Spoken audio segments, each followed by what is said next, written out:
¿Roncas y aún así despiertas cansado?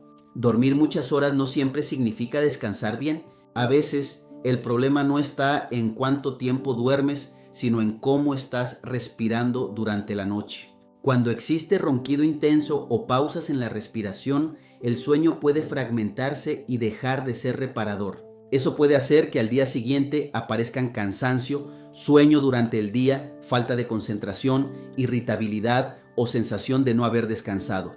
Por eso, roncar y amanecer cansado no siempre debe verse como algo normal. Dormir bien también depende de respirar bien.